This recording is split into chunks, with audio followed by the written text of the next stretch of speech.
우리 서로 인사하실까요? 금요일 새벽에 오신 우리 성도님들을 환영하고 축복합니다. 반갑습니다.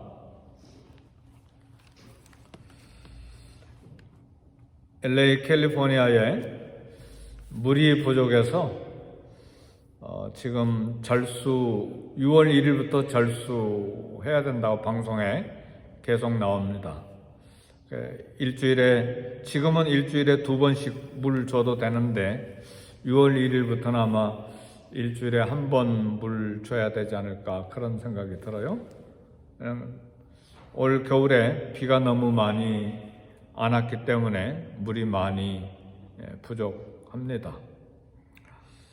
물 부족으로 이제 물 사용량이 제한돼서 많이 불편한데 우리 교회 화분들이 여러 개 있는데 일주일에 1번 주던 물을 이제 2주에 1번 줘야 될 것 같아요.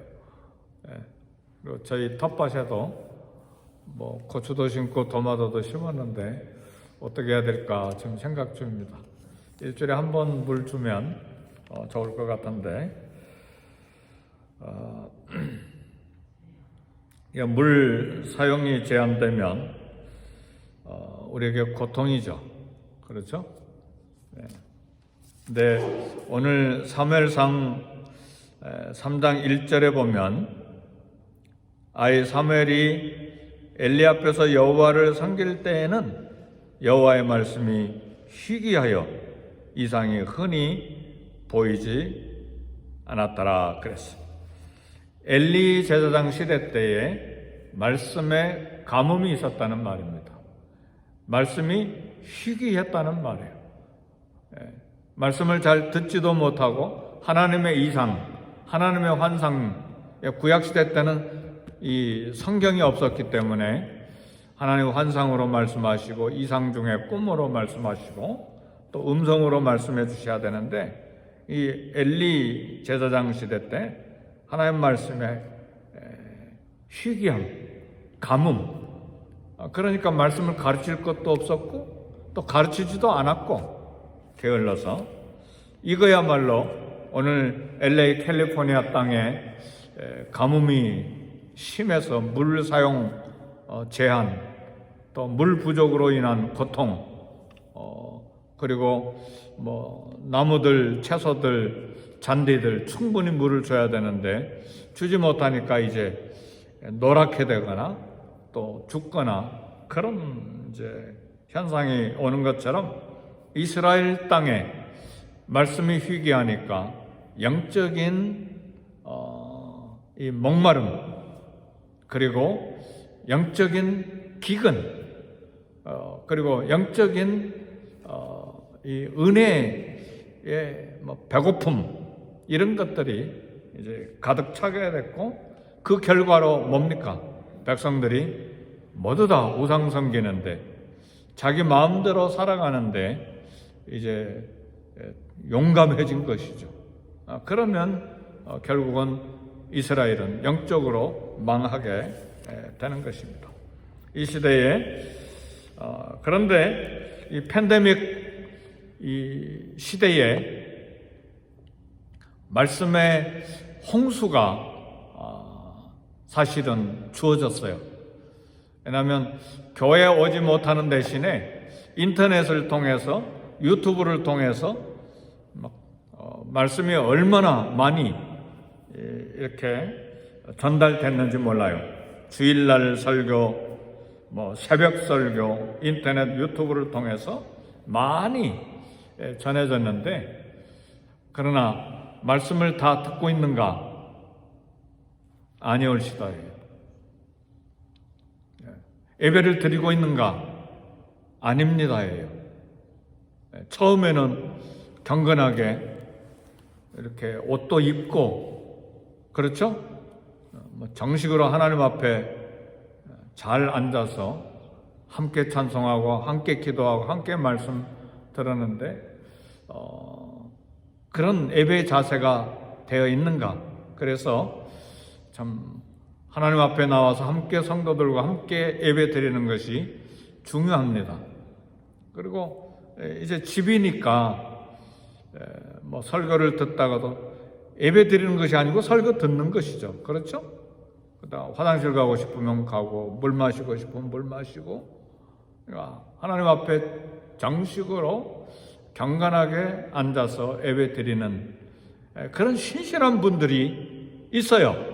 그러나 많은 분들이 또 그러지 못해요. 그러다 보니까 설교는 새벽으로 주일로 계속 우리 가정들에게 다 전달되지만 말씀을 정말 주의 깊게 하나님 앞에서 듣는 그런 사람들이 부족하기 때문에 말씀은 홍수인데 실제로 말씀을 듣지 못하는 기근도 없지 않아 있습니다. 사랑하는 성도 여러분, 아무리 말씀이 많아도 또 중요한 것은 마실 물이 있어야 돼요. 홍수 물난리가 났을 때 제일 부족한 게 뭔 줄 아세요? 마실 물이에요. 말씀이 엄청나게 쏟아져 나가고 있지만 정말 마실 물이 있는가? 홍수와 물 난리가 났는데 온 세상에 물이 가득한데 마실 수 있는 물이 없는 것이 홍수 속에 있는 그런 참 비참한 그런 불행이죠. 그래서 홍수 중에는 마실 깨끗한 물이 필요합니다. 그래서 우리가 유튜브를 통해서 설교를 듣든 인터넷을 통해서 설교를 듣든 아무 말씀이나 다 말씀이 되는 건 아니죠. 그러니까 정확하게 잘 들어야 되고 또 잘 골라야 되고 또 진실한 말씀인지 이 창세기에서부터 계시록까지 말씀을 분별할 수 있는 능력도 역시 있어야 됩니다.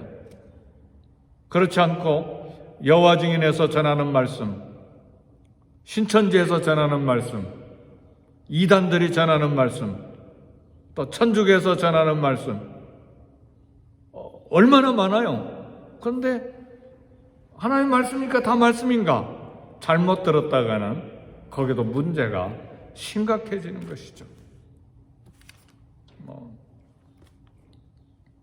네, 일단은 이 시대에 말씀의 충만함이 다시 회복이 돼야 됩니다. 말씀의 회복이 다시 돼야 됩니다.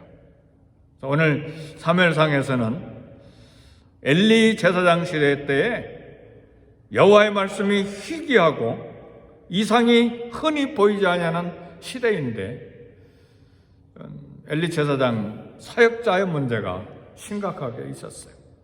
근데 하나님께서 이 말씀 기갈과 목마름 시대에 한 선지자를 새롭게 세우셨는데 사무엘 선지자입니다.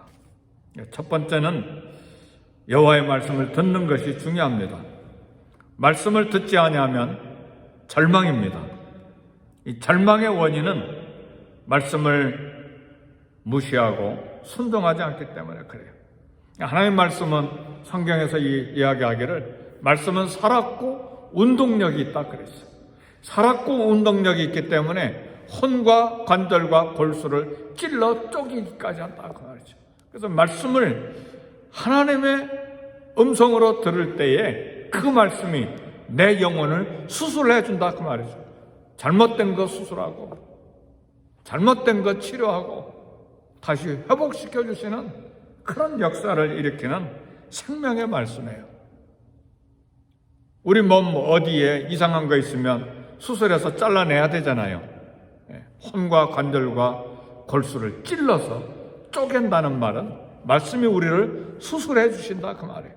죄 지었으면 죄를 지적해 주시고 잘한 거 있으면 격려하시고 칭찬하시고 복을 약속하시고 잘못된 거 있으면 두려움을 가지고 하나님 앞에 회개하고 바른 길로. 그래서 말씀은 의로 교육하기에 유익한 것입니다. 그래서 말씀을 듣는 것이 중요합니다. 말씀을 통해서 새롭게 회개하고 회복되고 우리 영혼이 소생함을 얻을 뿐만 아니라 말씀으로 똑바른 삶을 또 신앙생활을 똑바로 해야죠. 온 세상이 막 건강에, 이 팬데믹 바이러스 때문에 건강에 대한 막 염려가 온 세상에 가득해요. 또 팬데믹 바이러스 때문에 경제가 흔들리니까 먹을 것, 직장, 돈에 대해서 막 마음이 다 쏟아져 있어요. 그러다 보니까 말씀이 희귀해진 거예요. 말씀은 쏟아져 가고 있는데, 말씀은 홍수인데 그 속에서 살아있는 말씀, 마실 수 있는 물을 못 마시고 있는 것도 문제가 심각하다, 그 말이에요. 그래서 지금은 이 시대는 말씀이 회복돼야 되는 시대예요. 말씀의 충만을 사모해야 되는 시대예요. 지금 무엇으로 충만해지기를 원합니까? 건강, 돈으로 가득 채워지기를 원해서 세상 염려, 물질 이런 것으로 마음이 완전히 사로잡혀 있어, 온 세상이. 그러나 지금은 말씀을 사모해야 되는 시대예요. 건강도 먹을 양식도 중요하지만 이 시대야말로 말씀이 회복돼야 되는 시대예요. 말씀을 갈증합니까? 말씀을 사모합니까? 날마다 읽고 묵상합니까? 그리고 하나님의 뜻이 무엇인지 간절히 사모하고 있습니까? 그렇지 않으면 말씀을 들어도 그렇고 그런 말씀이지 그걸 한쪽 귀로 듣고 한쪽 귀로 흘러버리고, 예배 시간에도 보면 설교 듣다가 밖에 나갔다가 한참 있다 들어와요. 보면 왜 이런 일이 생기는지 모르겠어요. 하나님을 두려워함이 없는 거예요. 문제가 심각해요.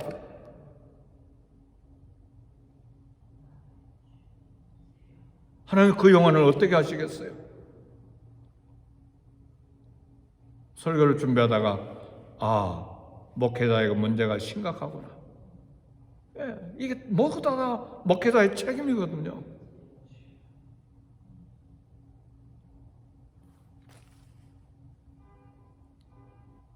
오늘 사무엘상 3장 9절의 말씀 보니까 사무엘이 여호와여 말씀하옵소서 종이 듣겠나이다. 사무엘아 사무엘아 10절의 말씀 보니까 우리 다 같이 읽어봅시다. 시작. 여호와께서 임하여 서서 전과 같이 사무엘아 사무엘아 부르시는지라. 사무엘이 이르되 말씀하옵소서 주의 종이 듣겠나이다. 이 자세가 중요한 거예요. 여호와여 말씀하옵소서 종이 듣겠나이다. 사무엘의 말씀을 듣는 자의 태도를 오늘 보여주시는 거예요. 말씀을 듣는 것이 생명이고 살길이고 하나님을 섬기는 중요한 자세가 돼요. 불순종은 아예 벌써 말씀 듣지 않아요. 귀를 닫아버리고 있어요. 내 영혼의 목마름도 깨닫지 못하고 있어요.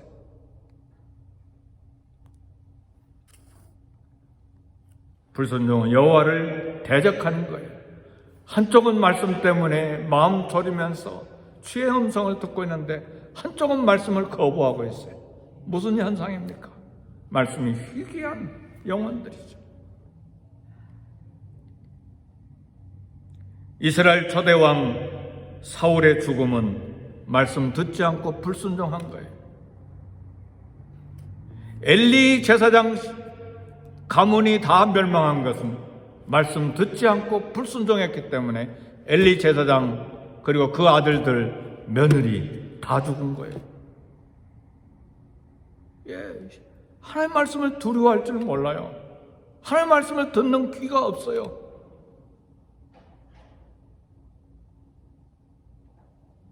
몸만 교회 오면 예배 드리는 건가요? 아니잖아요.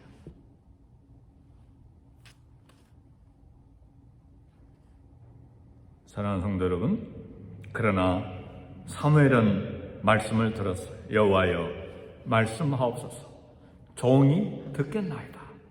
오늘 저와 우리 가정의 자녀들은 모두 다 사무엘과 같이 하나님 말씀하옵소서 종이 듣겠나이다.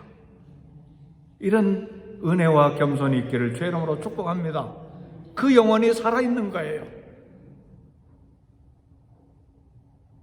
그리고 그 가정이 살아요. 그 자녀들이 살아날 수가 있어요. 여호와의 말씀이 희망이요 소망입니다.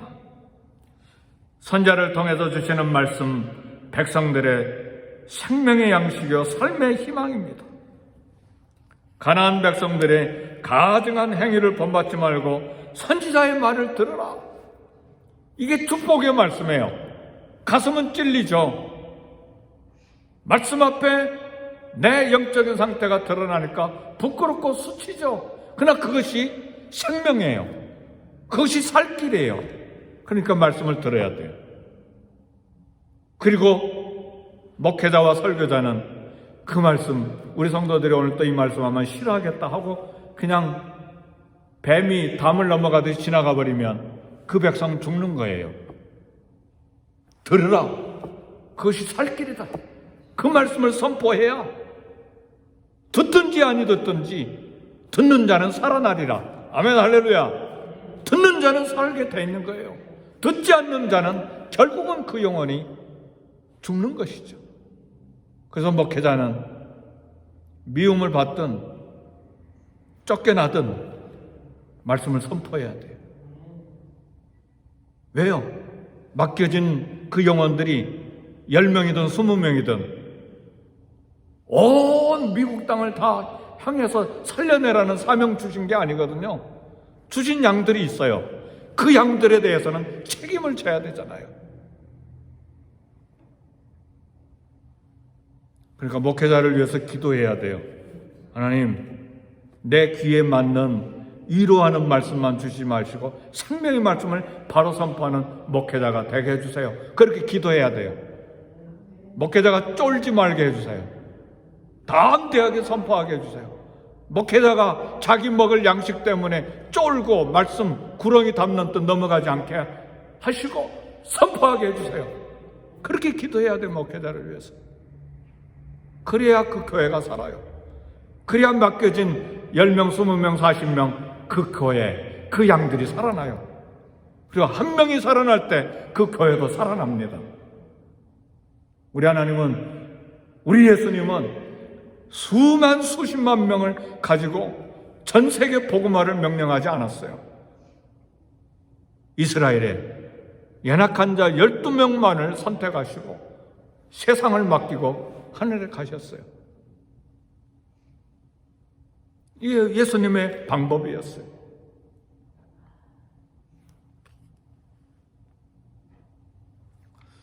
이 금요일 아침에 왜 제가 이렇게 소리 지르면서 설교합니까? 이 엘리 제사장 시대 때 막 가문이 다 멸망해 버리잖아요. 목이 부러져서 죽고, 두 아들 제사장은 전쟁터에 가서 죽고, 며느리는 애기 낳아 다 죽고, 말씀이 희귀한 시대가 되어버리고, 하나님의 법궤는 블레셋에게 빼앗겨버리고, 그런데 사무엘이 나타나면서 이스라엘이 달라지기 시작한 거예요. 제 마음속에 막 불이 붙는 거예요. 2년 동안 뭐 했나? 팬데믹 바이러스 기간 동안에 뭐 했나? 그러니까 양심의 가책이 오는 거예요. 열심을 다해서 말씀 전한다고 했는데 우리 성도들 다 말씀으로 깨웠나? 그거 생각하니까 막 부담이 오는 거예요. 하나님, 제가 게을렀습니까? 잠자는 것은 게을리지 않았는데요. 새벽 2시 반에 일어나서 3시에 어김없이 교회당에 왔으니까 게을리지 않았는데 말씀 전하는 데는 사력을 다했는가? 그거 생각하니까 하나님 앞에 죄송스러운 거예요. 그리고 우리 교인들 보니까 깨어있는 영혼이 있는가 살펴보니까 마음에 심각한 부담이 생긴 거예요. 우리 교회는 깨어있는가? 중직들도 깨어있는가? 어린아이로부터 시작 유스그룹 이양 KM이 다 깨어있는가 생각하니까 부담이 오는 거예요. 너 뭐 했나?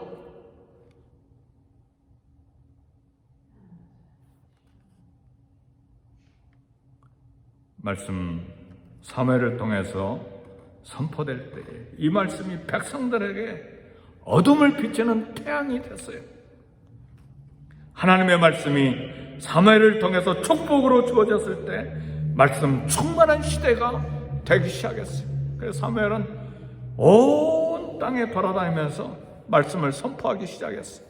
20절에 보니까 단에서부터 부엘세바까지, 단은 북쪽이고 부엘세바는 남쪽인데 온 이스라엘이 사무엘은 여호와의 선지자로 세우심을 입은 줄을 알았더라. 이 말은 단에서부터 부엘세바까지, 북쪽에서 남쪽 끝까지 말씀이 다 선포되었다 그 말이죠. 그리고 사무엘은 부지런히 다니면서 말씀을 선포했기 때문에 선지자로 세우심을 이스라엘이 알게 된 것입니다. 말씀이 사무엘을 통해서 축복으로 주어지면서 말씀 충만한 시대가 됐습니다. 기근이 있는 땅, 말씀이 희귀한 시대에 사무엘을 통해서 백성들에게 말씀이 풍성하게 주어졌습니다. 그래서 축복으로 주어진 것이 19절에 보니까 사무엘이 자라매 여호와께서 그와 함께 계셔서 그의 말이 하나도 땅에 떨어지지 않게 하시니 그랬어요. 말씀이 다 성취되게 해주신 거예요. 말씀이 능력이 되고, 말씀이 성취되고, 말씀의 역사, 말씀이 살아있는 생명의 말씀으로 드러나게 된 것이죠. 실제로 하나님의 말씀은 이사야 55장 1절 보니까 내 입에서 나가는 말도 헛되이 내게로 돌아오지 아니하며 나의 뜻을 이루며 나의 명하여 보낸 일에 형통하리라. 하나님의 말씀이 선포되면 헛되이 하나님께로 되돌아가지 아니하고 하나님의 뜻이 성취되고 하나님 명하신 일에 형통함이 있는 것입니다. 하나님 함께 하심으로 사무엘이 선포한 모든 말씀이 다 성취가 되었어요. 오늘 축복과 소망의 말씀 66권이 오늘 저와 여러분들에게 주어졌습니다. 말씀을 늘 집에서 읽겠지만 참 마음을 다해서 말씀을 읽어야 되고, 그리고 내 영혼 살아나는 것으로 끝나지 말고 말씀을 통해서 내 영혼이 살았습니까? 그럼 자녀들에게 카톡으로 보내주시든지 전화를 하시든지 내가 오늘 받은 말씀인데 은혜가 컸다, 어떻게 생각하냐 하고 카톡 메시지도 보내시고, 어떻게든 나도 살고 내 자녀들도 살아야 돼요. 교회가 사는 것은 목회자의 책임이에요. 우리 가정의 자녀들이 사는 것은 부모의 책임입니다. 교사에게, 주일학교 썬데이스쿨 티처에게 손가락질 하지 마세요. 자녀들은 부모의 책임이에요. 썬데이스쿨은 일주일에 20분, 15분 말씀 전해가지고 그 영혼이 살아나지 않아요. 부모의 책임이에요. 먼저 내가 살고 내 자녀들이 살고, 목회자는 우리 성도들이 살도록 무릎 꿇고 기도하고 말씀 선포하고, 그래야 우리 교회가 살아나는 것이죠. 교회 사이즈가 크고 작은 건 우리 하나님 그렇게 큰 관심이 없으세요. 중요한 건 그 교회가 살아있느냐예요. 계시록에 나온 7개 교회, 큰 교회도 있었지만 작은 교회도 있었어요. 하나님은, 부활하신 우리 주님은 그 초대교회 요한계시록나 7교회를 향해서 너네 교회가 컸냐 작았냐, 건물이 있었냐 없었냐, 그건 물어보시지 않으셨어요. 하나님 말씀을 가지고 부여잡고 순종하고 있었느냐, 불순종했느냐. 귀 있는 자는 성령이 교회들에게 하시는 말씀을 들을지니라. 그렇게 말씀하신 거예요. 오늘 말씀을 읽고 듣고 순종하는 자 되어 살아있는 말씀 능력으로 역사하심을 체험하고, 그 체험한 말씀을 가정의 자녀들에게 나누고 또 우리 성도들에게 간증하고 쉐어하고, 그렇게 해서 우리 교회가 함께 말씀의 부흥이 일어나도록, 말씀의 충만한 교회, 말씀이 회복하는 교회, 말씀의 부흥이 일어나는 교회가 되도록 우리 함께 기도하십시다. 우리 다 같이 기도하겠습니다. 하나님 아버지여, 이 아침에 우리에게 말씀을 주셨으므로 말씀의 부흥이 있게 해 주옵소서. 말씀의 충만함이 있게 해 주옵소서. 말씀의 회복이 우리 교회 가운데, 우리 심령 가운데, 우리 교회, 우리 가정 가운데, 우리 자녀들 가운데, 이 시대 가운데 말씀의 충만함, 말씀의 부흥이 일어나게 해 주셔서 새로운 부흥의 물길이 우리 교회 가운데 있게 해 주옵소서.